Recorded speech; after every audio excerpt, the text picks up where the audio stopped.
So the Signature 22 multitrack it's the same great features as our classic Signature series consoles, which have some of our favorite things from over the years that Soundcraft's done. We had the Ghost Mic Preamp for all our inputs. The Ghost Mic Preamp is a really lovely sounding preamp from one of our favorite consoles over the years, the Ghost, very popular console with recording guys. Really nice sounding preamp, very a nice sheen on the sound, but quite transparent and very low noise. Really lovely sound right out of the box. And then we have our Sapphire EQ. So Sapphire was a large post-production desk from the early 90s that Soundcraft did, and had a very lovely EQ. It was really musical sounding, but also had some very interesting frequency response. So when you boost on the Sapphire EQ, it's a wide Q. And when you cut on the Sapphire EQ, it's a narrow Q, and that's on the mid bands, and the mid bands are sweepable as well.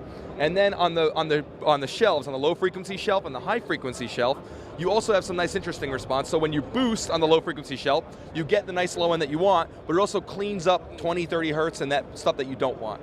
So it kind of has like a nice shape to it. And similar on the high frequency as well. So when you boost, you get the stuff you want, you get the nice high end, but you don't get the nasty, harsh stuff at the top.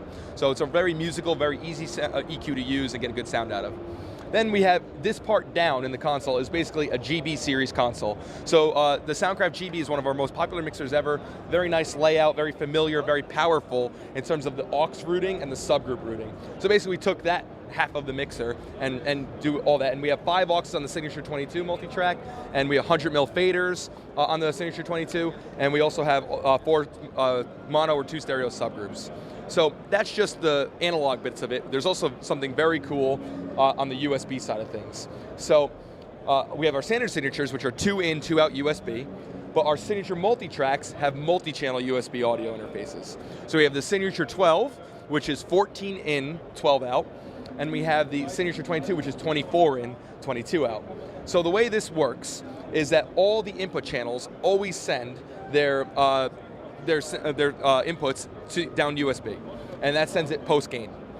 Then you can do whatever you want in your DAW. You can record, you can add plugins, do whatever, and then when you want, you can press the USB return switches, and these bring them back in on the channel. So that allows you to do things like use VST plugins live. You can do analog summing. So if you have your electronic music tracks or your band that you recorded, you want to just get that nice analog sound, you can bring it back in on the desk, make your mix, right? Put up your master bus, and it sends the master back into your DAW analog summed. So it's quite a one-size-fits-all. You can do a lot of cool stuff with the Signature multi-track. And then we also have some other cool stuff. We have high Z inputs. We have DBX limiters on the input channel. Sound really nice. They're about a 7:1 ratio. They're optimized to sound really great on drums and bass guitars and even vocals as well. And then we have genuine Lexicon Effects, so studio-grade reverbs, choruses, modulations, and delays. And there's 2 effects engines on the Signature 22 and 1 effects engine on the Signature 12.